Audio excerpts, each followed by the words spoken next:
Assalamualaikum dan salam sejahtera seluruh rakyat Malaysia. Ini pengumuman penting, pastikan anda hebahkan video ini kerana skamer sedang datang kepada anda yang pernah menjadi mangsa-mangsa scam. Berhati-hati ketika anda menerima mesej ataupun melihat atau terjumpa mana-mana profil di dalam media sosial anda yang menggunakan nama cyber security dan dia menawarkan anda untuk mendapatkan anda ganti rugi kerugian anda kena scam sebelum ni. Guys, ingat, ini merupakan page daripada skamer yang menyamar sebagai cyber security. Ini bukan cyber security betul, ini scam babe. Ini scam. Macam mana anda nak tahu ni scam ke tak? Sebab ini bukan media sosial rasmi cyber security. Anda pastikan anda follow dan ikuti perkembangan yang betul daripada cyber security yang betul saja. Nak tahu dia betul ke tak, kau tengok. Kan atas tu dia tulis user. Confirm ini bukan page rasmi cyber security.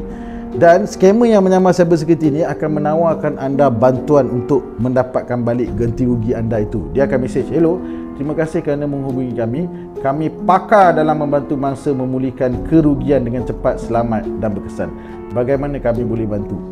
Kau jangan gata-gata layan, kau jangan gata-gata mesej, kau jangan percaya dengan tawaran ini kerana ini sebenarnya merupakan mesej daripada skamer yang menyamar sebagai cyber security.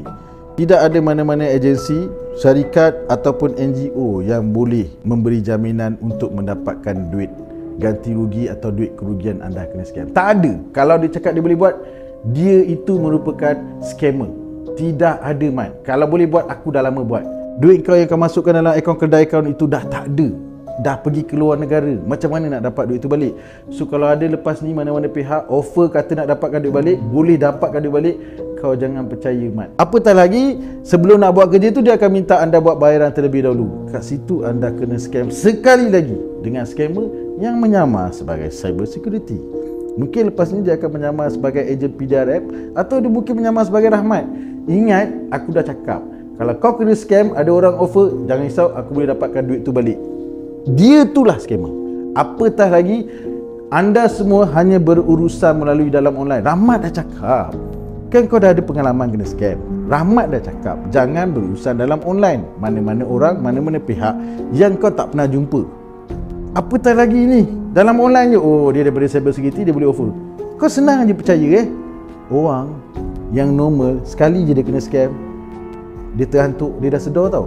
Engkau dah kena scam, hantuk kepala kau banyak kali pun masih kau tak sedar lagi.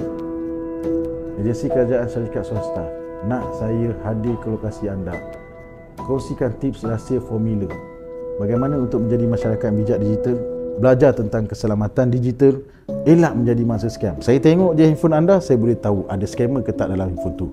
Saya tengok apa pun mesej, iklan, panggilan telefon, apa semua saya boleh tahu ini scam. Nak saya kongsikan, saya akan hadir ke lokasi anda.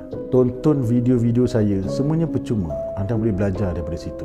Kalau anda masih lagi kurang yakin, anda masih lagi kurang jelas, boleh dapatkan servis daripada syarikat Rahmat Fitri Consultant dengan mendapatkan khidmat check and confirm daripada saya. DM je saya, cakap saya nak servis CC, check and confirm. Saya akan bantu anda, saya akan guide anda, saya akan beritahu anda, jangan, ini boleh, ini tak boleh. Saya akan bantu anda. Jangan risau, hanya RM50 saja yuran pendaftaran untuk setahun saya guide anda. Setahun. Maknanya sebulan RM4 kau gila ke apa? Macam gitu punya murah. Nak percuma? Boleh. Tengok video saya. Guys, tak nak kena scam, dengar cakap Rahmat Fitri Abdullah.